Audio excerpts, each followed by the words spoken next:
What's up, everybody? Welcome again to another edition of the Scoreboard for Monday, December 13th, 2021.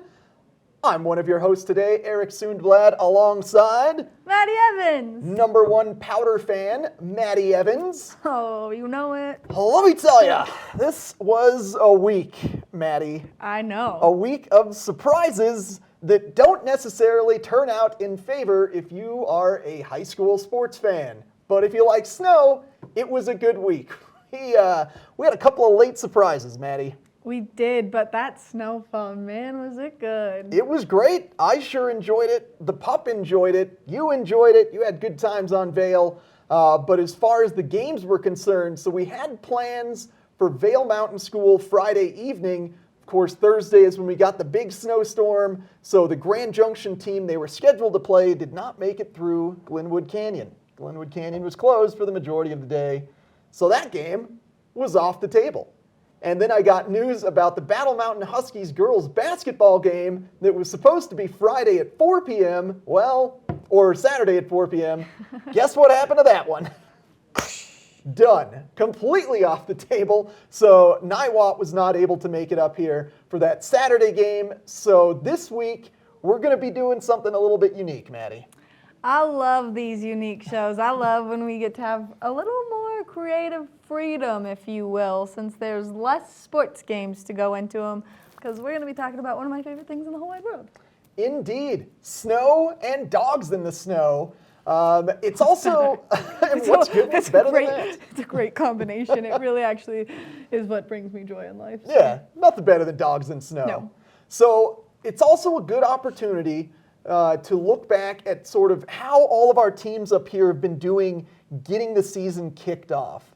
The majority of games and things have been non-league and tournament-based, but they're about to take a 2-week break. This is really the last week of sports, and then they go on Christmas holiday, and then things kick off again in January. So we're going to take a moment to look back at how the early season has been going for your various Eagle County teams and give you what's ahead coming up next for their next home games and just a general look at the season. So we're still going to make the most out of this snowy lemons that we got and have some scoreboard lemonade. That sound good, Maddie? I mean, I guess we could do some snowy lemonade. That sounds good to me. All right. I'll take it. We're going to take a short break and come back with your scoreboard lemonade segments.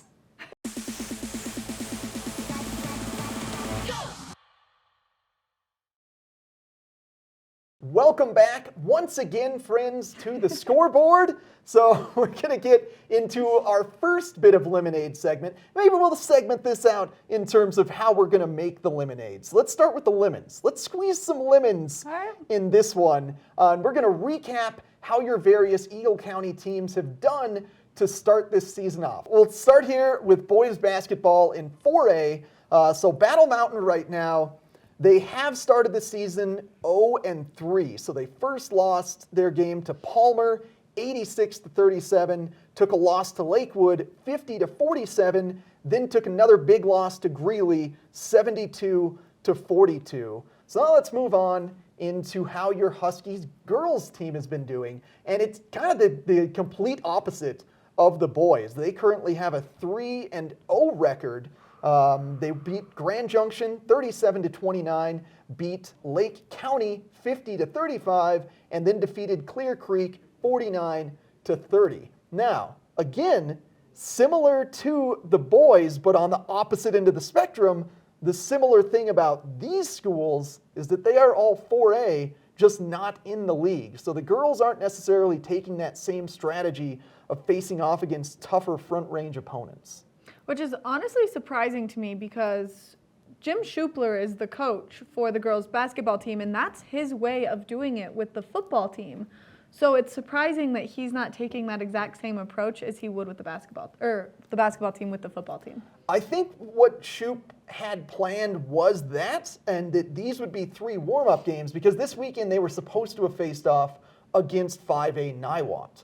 But that one got wiped. So they do have potentially a tournament coming up this weekend. All the opponents are TBD, but my gut tells me that Schupler had Niwot and this upcoming weekend as the benchmarks to get the girls used to a little bit of tougher competition. But for right now, I'd love to see that momentum going with those 3 wins, and I really hope that this little layoff isn't going to cost them.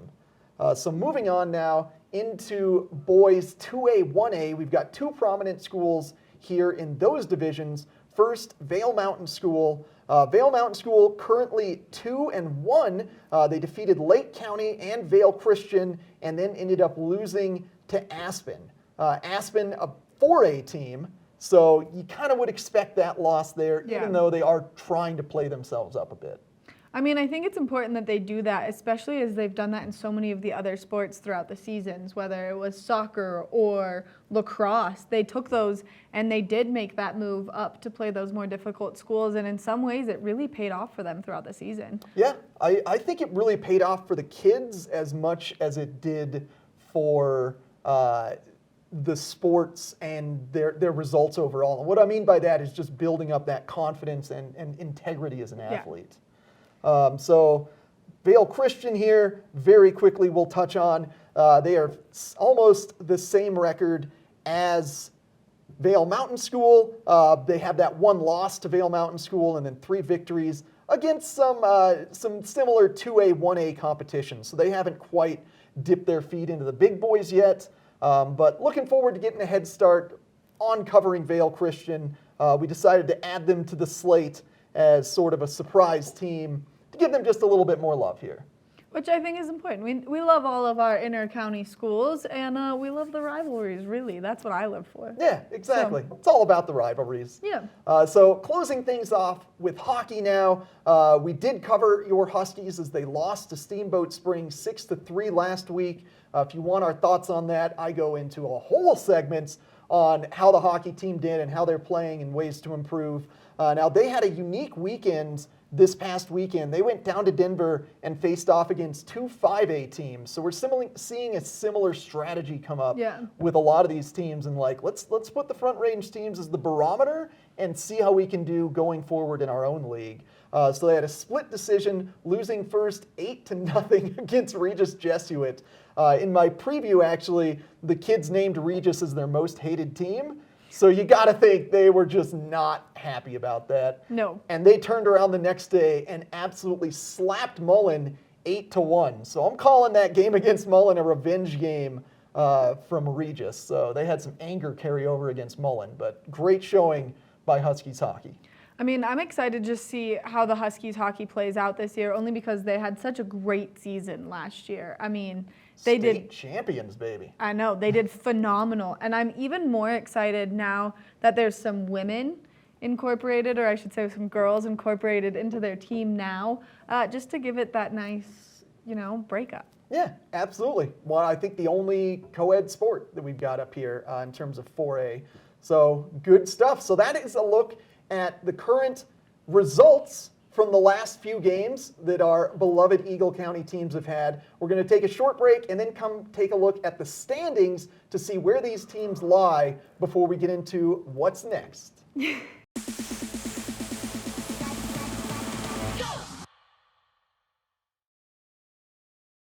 Welcome back once again to the Scoreboard, friends. After taking a look at how our Eagle County teams have been doing to start the season, let's now take a look at how they're lining up in the standings. So again, keeping with the current theme of last segment, let's start with 4A boys basketball. Focusing in on the Huskies here, here's a look at your standings. The big thing I want everybody to note is that right-hand column. No team has played a single league game yet this year. I find that fascinating, but it's a long basketball season, so I guess they're just waiting really to get with each other on the dance floor, I guess. I don't know. Meet on the dance floor. We love a good meet on the dance floor.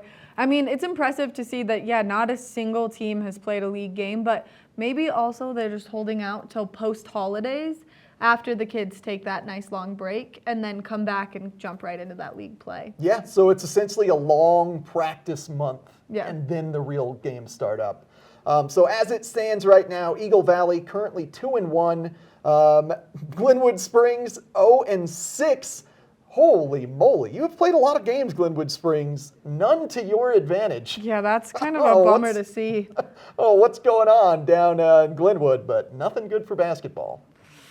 I mean, hopefully they can put some pep in their step coming into the league games, and we'll start seeing some numbers in their favor. Or keep losing because they're rivals to Battle Mountain. So, you all just do your thing. I want to come back to that 0-3 record for Battle Mountain. Not as bad as it looks, as they have focused mainly on 5A teams. So, Battle Mountain, you're still in the clear. I'm looking for good things from the leadership of Elijah Morales and Jose Hernandez and Rashawn Reed and everybody that we've gotten to meet a little bit. So good stuff there.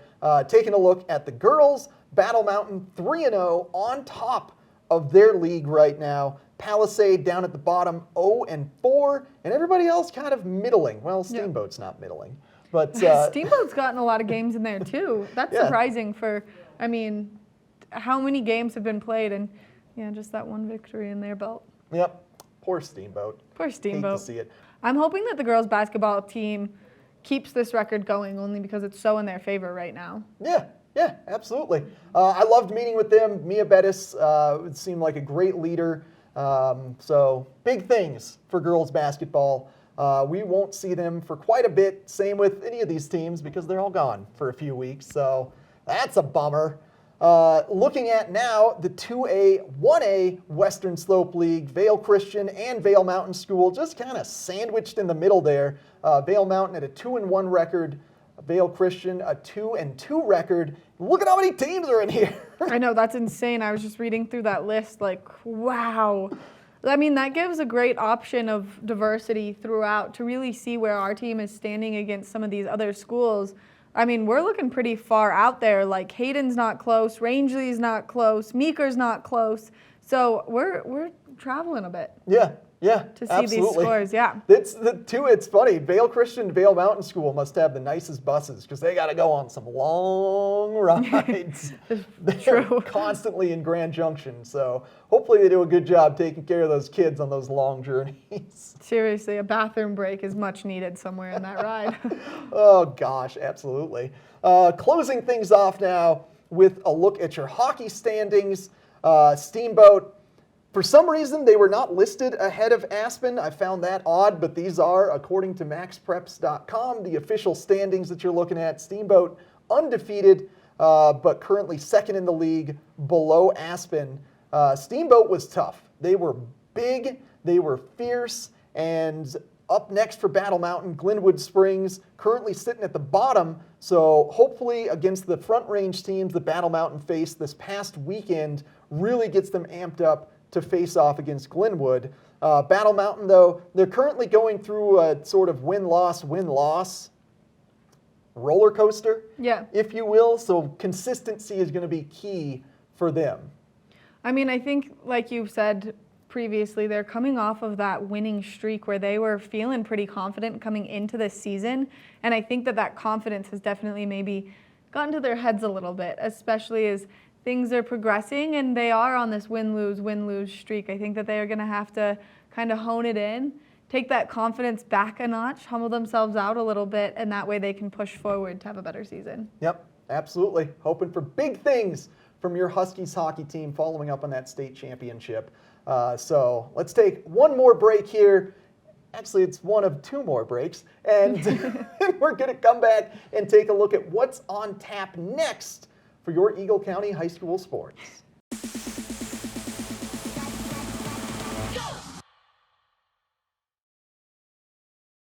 Welcome in once again, friends, to the scoreboard. Now we're going to add some sugar to our lemonade. We squeezed them up. We got some water added to it. Now we're going to make this nice and sweet lemonade. So let's talk about the next home games for our beloved Mountain teams. Huskies boys basketball has a big break. They have a potential tournament coming up in Grand Junction this weekend against Delta and Montezuma. We won't see them at Husky Nation Stadium until January 11th, Maddie. Wow, I mean, it's the 13th of December. That's almost a month out. That's a nice break that they're getting from being on the court. They're getting to relax with the family a little bit for the holidays. Yeah, open up some presents, get some rest, get some yoga in, get ready to face off against Eagle Valley on January 11th. That's going to be an absolute blast. Yep. Huskies girls basketball, they kind of have a to-be-determined tournament coming up this weekend. We'll see if that one goes on or not. But their next home game is actually a reschedule of this past weekend. So we'll see them January 5th against Niwot. And they have kind of a triple string of home games where they play January 5th, January 8th, and then the 11th, they also faced Eagle Valley. So that's a loaded game. They're going to start with girls against Eagle Valley, then move on to boys. So it's going to be a long one for us. It'll be a good time. Yeah, that's going to be, back-to-back is intense always. Yeah, absolutely. As far as hockey goes, I will be meeting up with the team this Saturday, but they don't play at Dobson Ice Arena. They'll actually be down in Eagle at the Eagle Pool and Ice Rink. If you plan on attending that game, that is a barn, a cold tin barn. So make sure you are bundling up. Come say hi to myself and Minnie the Golden Retriever as we will be attending that game. That is against Glenwood Springs, who they, as we saw in the standings, currently the bottom of the league. So really hoping for the Huskies to have picked up some good tips playing against the Front Range teams and get a good big W down there. We love a good W, so I'm really hoping for it. As far as Vail Mountain School, they are in North Park on December 17th. Then they got a big long break.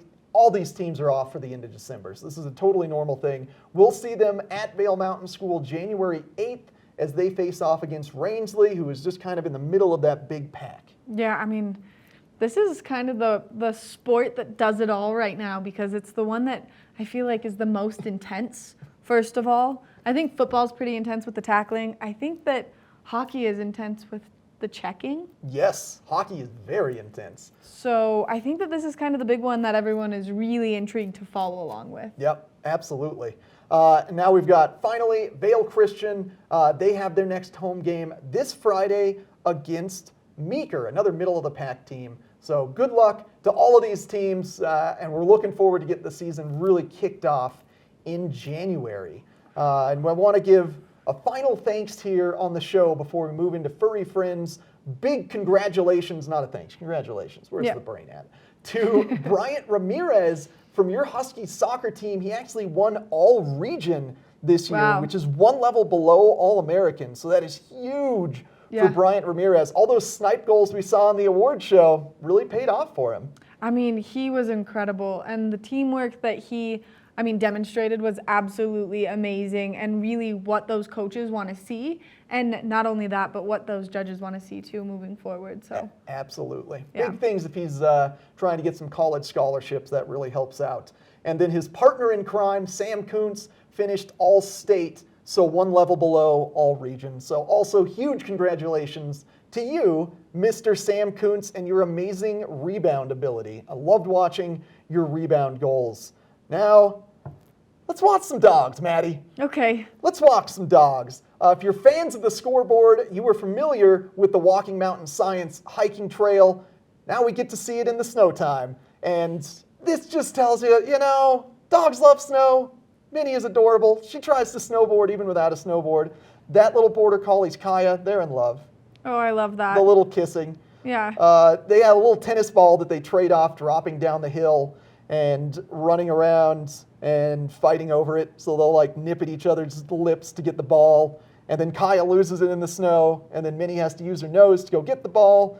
And then we get to look out over our domain here of Avon. Let's have a good time. Did Bee get out there in the snow today? Oh, man. Minnie is adorable, but I am so biased because Bee looks like a polar bear when she gets into the snow, and then you can't see her. But Bee does this thing where she's so top-heavy. She opens her mouth and runs mouth wide open to collect a mouth filled with snow, and then she topples over and somersaults. I'm like, you look like she's clumsy like a panda bear, looks like a polar bear, and is just this giant white lost in the snow dog, and it's my favorite. Awesome. I'm like, oh, I have a bad day. I'm gonna let Bee out in the snow and just watch her interact and see the happiest dog in the whole wide world. We love our pups here. We hope you love your pups. We hope you enjoyed a good snowy weekend. Now let's take one final break, come back with a look at what's on tap this week.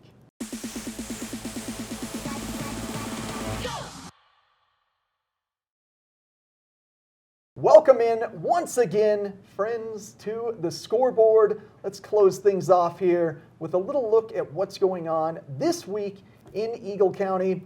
Another light one, Maddie, another light week, but that's okay. We're ready to celebrate Christmas up here. So we've got the Yeti facing off against Breckenridge, and what that means is that they have a home and home schedule. So Friday, they'll be in Breckenridge, Maddie, and then Saturday, Dobson Ice Arena, 7:45.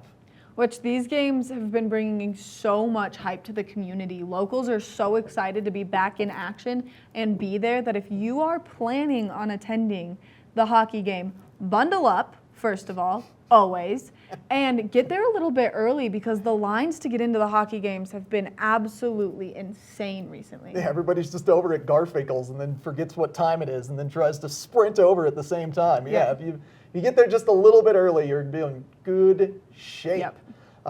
And then we've also got Huskies hockey, unfortunately, at the exact same time as the Yeti, so we're going to have to split our filming duties.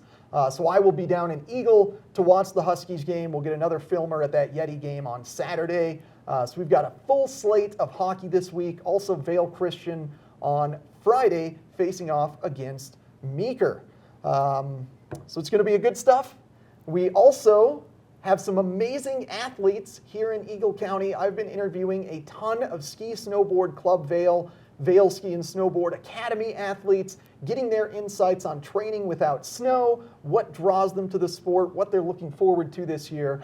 All kinds of great stuff. Can't wait for you to meet those athletes. That's going to be filling up our schedule over the next couple weeks as the games wind down, holiday season winds up, and we all try to get out there for some skiing and snowboarding and having some fun. I mean, it's a great time of year to get out there. It's finally a winter wonderland, so yeah, that ramping up for the holidays is what everyone's kind of excited to do right now. Absolutely. For Maddie Evans, I've been Eric Sundblad. Thanks for tuning in on Comcast Channel 92. If you miss any episodes, always head over to thescoreboardnation.com. They premiere at 6 p.m. on Tuesdays. Of course, this 6 or 11 on Mondays. And if you can't catch the score, you can always catch the scoreboard.